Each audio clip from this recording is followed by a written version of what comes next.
आज हम क्लास 10 से जयशंकर प्रसाद जी द्वारा रचित चैप्टर आत्मकथ्य देखेंगे। तो पहले चलिए जयशंकर प्रसाद जी के बारे में थोड़ा सा हम जान लेते हैं।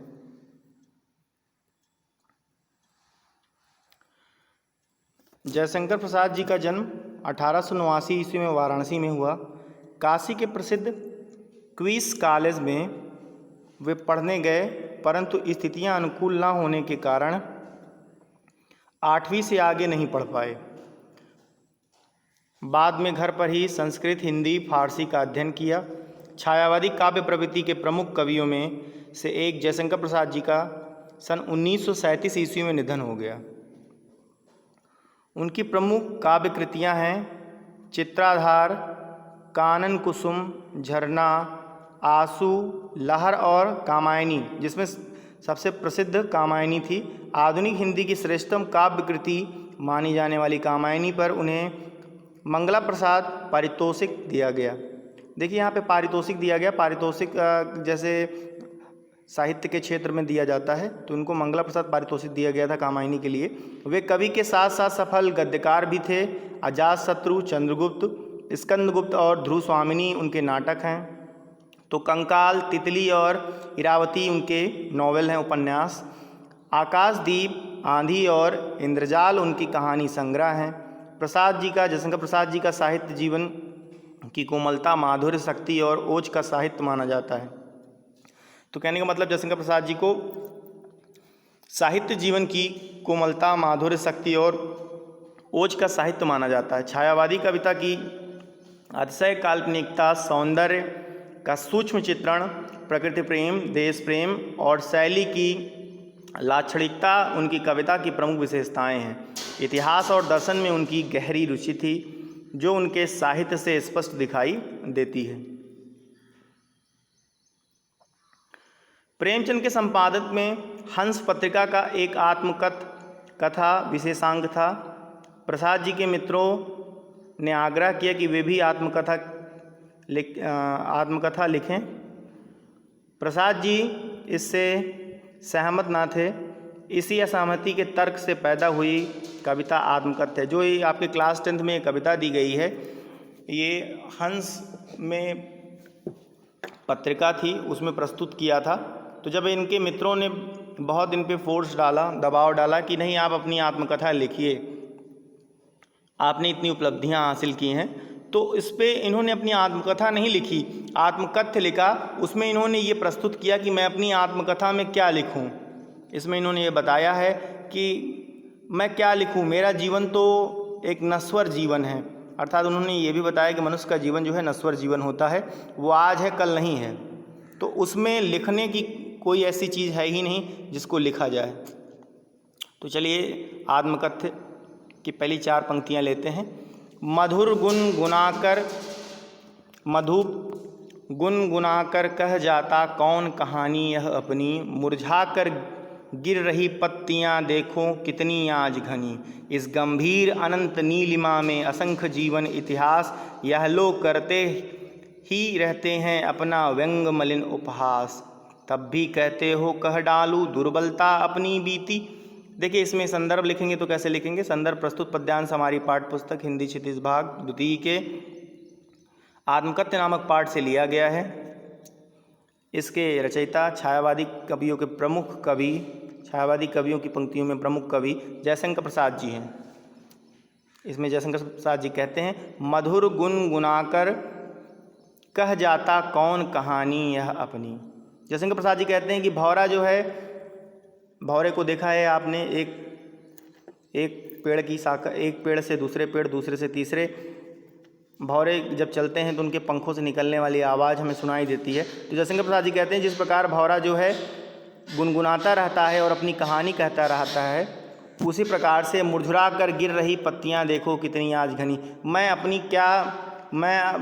अपने जीवन की कौन सी कथा, कहानी या कौन सी ऐसी घटना आपके सामने प्रस्तुत करूं जिसे आप सुनना चाहते हैं, क्योंकि मेरा जीवन तो नश्वर है। यहाँ पे मनुष्य जो है वो नश्वर है, वो जो भी आया है उसकी मृत्यु तय है। तो वो अपना इतिहास नहीं लिख सकता। कहते हैं जिस उसी प्रकार से मुरझा कर गिर रही पत्तियां देखो कितनी आज घनी। ये देखो ये पेड़ जो हैं, उन्होंने एक एग्जाम्पल प्रस्तुत किया कि ये जो हमारे आसपास पेड़ दिखाई दे रहे हैं, इन पेड़ में देखो कितनी पत्तियां हैं, इन पेड़ की पत्तियां बहुत ज़्यादा।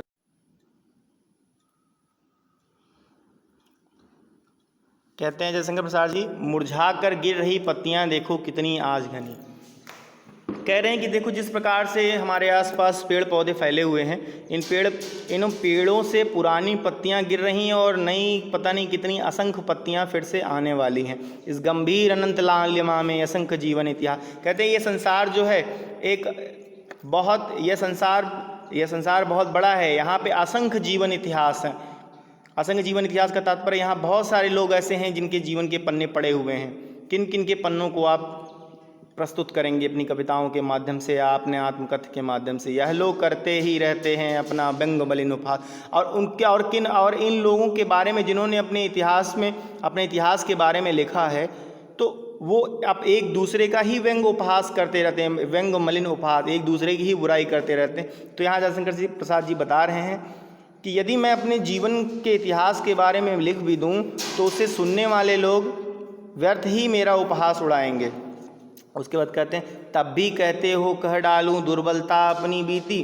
फिर जयशंकर प्रसाद जी कहते हैं फिर भी तुम यही बात कह रहे हो कि मैं अपने मन की दुर्बलता, मैं अपने जीवन की दुर्बलता, जो चीज़ें मैं हासिल नहीं कर पाया या जिसकी बहुत इच्छा थी उसे हासिल करने की वो नहीं कर पाया, उसके बारे में मैं आपको अपनी कविताओं के माध्यम से बताऊं। तुम सुनकर सुख पाओगे देखोगे यह गागर रीति। तुम्हें सुनकर के बहुत ही सुख आनंद मिलेगा, क्योंकि देखो यहाँ पर लिखा हुआ यह गागर रीति। यह गागर रीति का मतलब होता है कि मैं तो एक घड़े के समान हूँ, खाली घड़े के समान हूँ।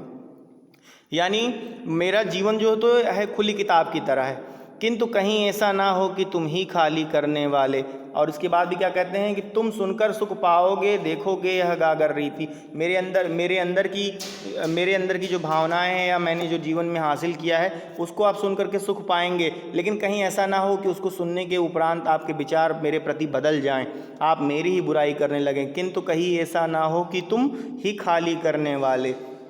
अपने को समझो मेरा रस ले अपनी भरने वाले। जयशंकर प्रसाद जी कहते हैं उसके बाद कि जो व्यक्ति ये कहते हैं कि मुझे समझना है, वो पहले खुद को समझें। या अर्थात हर व्यक्ति के अंदर कमियां होती हैं, कोई व्यक्ति ऐसा नहीं है जिसने अपने जीवन में सब कुछ हासिल कर लिया है। उसी प्रकार से आपको जितना मिला है आप अपने आप को समझने का प्रयास करिए, दूसरे को समझने से कोई फ़ायदा नहीं, व्यर्थ है। अपने को समझो मेरे रस ले अपनी भरने वाले। यह विडम्बना अरी सरलते तेरी हंसी उड़ाऊँ मैं, भूले अपनी या प्रवंचना औरों की दिखलाऊँ मैं। कहते हैं यह विडम्बना अरी सरलते तेरी हंसी उड़ाऊँ मैं, भूले अपनी या प्रवंचना औरों की दिखलाऊँ। कहते हैं कि ये जीवन की विडम्बना है कि लोग एक दूसरे का हंसी उड़ाते हैं, एक दूसरे का मजाक करते हैं, अपने आप को नहीं समझने का प्रयास करते हैं कि उन्होंने जीवन में क्या हासिल किया, दूसरे ने क्या जीवन में हासिल किया, क्या उसकी कमियां हैं, उसको देख करके वो उसकी हंसी उड़ाते हैं। यह जीवन की सबसे बड़ी विडंबना है कि लोग एक दूसरे के प्रति ईर्ष्या द्वेष रखते हैं। उज्ज्वल गाथा कैसे गाऊं मधुर चांदनी रातों की, अरे खिलखिला कर हंसते होने वाली उन बातों की। मिला कहाँ वह सुख जिसका मैं स्वप्न देख कर जाग गया, आलिंगन में आते आते मुस्किया कर जो भाग गया। कहते हैं उसके बाद कहते हैं यह विडम्बना अरी सरलते तेरी हंसी उड़ाऊँ मैं, भूले अपनी या प्रवंचना औरों की दिखलाऊँ मैं। उज्ज्वल गाथा कैसे गाऊँ मधुर चांदनी रातों की। जयशंकर प्रसाद जी उसके बाद कहते हैं कि मेरे भी मन में एक अभिलाषा थी, मेरे भी चेहरे पे एक हंसी आती थी किसी को देख करके, किसी के चेहरे को देख करके, किसी के जीवन को समझ करके या उसके पथ पर चल करके मुझे भी हंसी आती थी, मुझे भी बहुत प्रसन्नता होती। अरे खिलखिला कर हंसने होने वाली उन बातों को मैं क्या कहूँ। मैंने भी ऐसे जीवन में कई पल ऐसे देखे हैं जिसमें दूसरों से मुझे बहुत हंसी आती थी, मुझसे प्रेरणा मिलती थी। मिला कहाँ वह सुख जिसका मैं स्वप्न देखकर जाग गया। और मैंने भी जीवन में बहुत कुछ सोच रखा था कि मैं जीवन में ये करूँगा, मुझे जीवन में यहाँ सफलता प्राप्त करनी है, लेकिन वो क्या थे, वो मेरे सपने जैसे थे। जिस प्रकार से व्यक्ति रात को सपने देखता है और सुबह उठ जाता है तो वो सपने हकीकत में नहीं आते, ठीक उसी प्रकार से मैंने भी जीवन में जो सब कुछ सोचा था वो सब कुछ मुझे नहीं मिल गया, वो मेरे सपने के समान रह गया।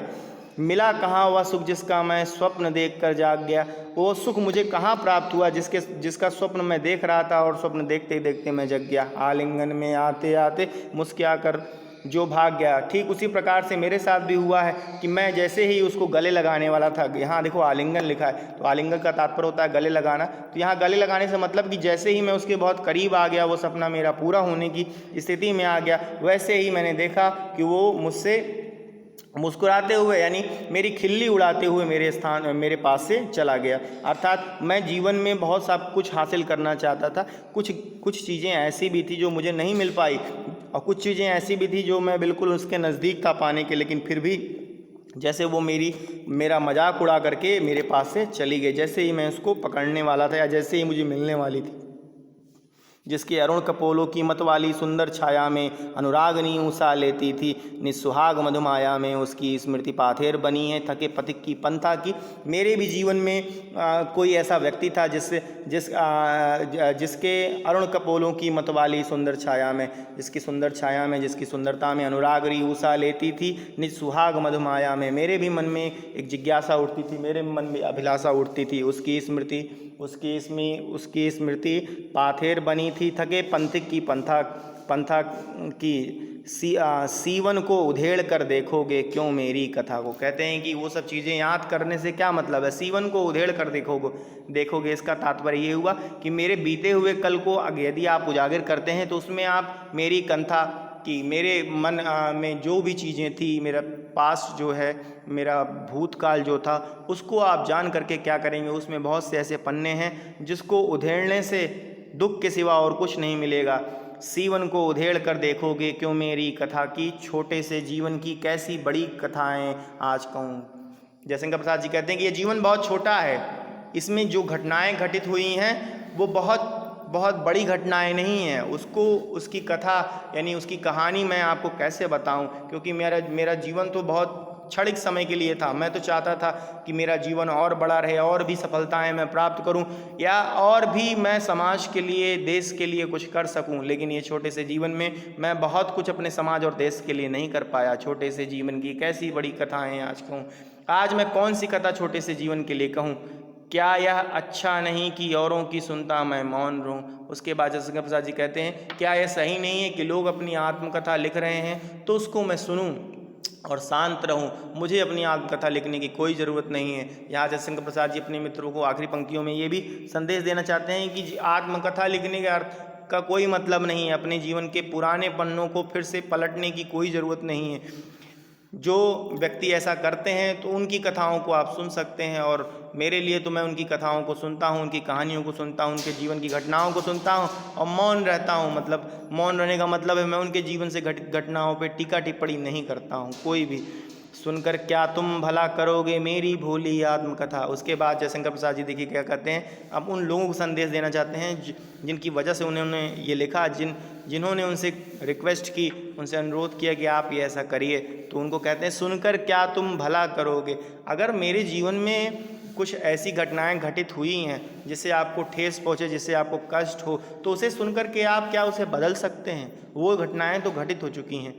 सुनकर क्या तुम भला करोगे, तुम क्या कर सकते हो उसमें। जो पल बीत गया उस पल को वापस ला तो नहीं सकते। मेरी भोली आत्मकथा, मेरी भोली आत्मकथा को आप सुन करके क्या करेंगे। जो पल मेरे बीत गए या जो मैं हासिल करना चाहता था या जो मेरे जीवन का जो सबसे सुंदर सुखद पल था वो बीत चुका है या वो मेरे जीवन में नहीं है, तो उसको आप क्या वापस ला सकते हैं। अभी समय भी नहीं, थकी सोई है मेरी मौन बता। और उसके बाद जयशंकर प्रसाद जी कहते हैं कि अभी तो बहुत कुछ करने का समय है मेरे पास। अभी तो मुझे जीवन में बहुत कुछ करना है। अभी मैं शांत नहीं हुआ हूँ, यानी मेरी कलम अभी शांत नहीं हुई। मुझे अपनी कलम के माध्यम से बहुत कुछ लिखना है, बहुत लोगों तक अपने संदेश को पहुँचाना है, समाज को प्रगति के रास्ते पे ले जाना है और समाज की प्रगति को अपनी आंखों से देखना है। तो इन पंक्तियों के माध्यम से जयशंकर प्रसाद जी ने अपनी बातों को प्रस्तुत किया है। मैं थोड़ा सा इसको बता दे रहा हूँ फिर से आपको कि जयशंकर प्रसाद जी इसमें क्या कहा। जयशंकर प्रसाद जी ने इसमें ये बताने का प्रयास किया है उन लोगों को कि किसी की व्यक्ति के बीते हुए समय के बारे में यदि आप जान जाते हैं तो उसमें आप कुछ कर नहीं सकते सिवाय उसकी खिल्ली उड़ाने के, क्योंकि कुछ पल ऐसे ही होते हैं हर व्यक्ति के जीवन में जो दुखद होते हैं या दूसरों के लिए सुखद होते हैं। अर्थात कहने का मतलब वो पल हमारे लिए दुखद होते हैं, लेकिन जो दूसरा व्यक्ति उसको सुनता है तो उसको बहुत हंसी आती है कि आपके जीवन में ये भी घटना घटित हुई है, तो उससे व्यक्ति को ठेस पहुंचती है। तो आत्मकथा लिखने का कोई तात्पर्य नहीं है, कोई तथ्य नहीं है यहाँ पे। यदि आप आत्मकथा लिखते हैं तो अपने जीवन के उन पन्नों को फिर से पलटने का प्रयास करते हैं। जो पन्ने सुखद होते हैं वो पन्ने पलटते हैं आप तो आपको प्रसन्नता मिलती है, लेकिन जो पन्ने दुखद होते हैं यदि गलती से भी वो पलट दिए जाते हैं या हमारे सामने उसका दृश्य आ जाता है तो हमें जीवन में बहुत ठेस पहुंचती है और नकारात्मकता हमारे जीवन में आ जाती है।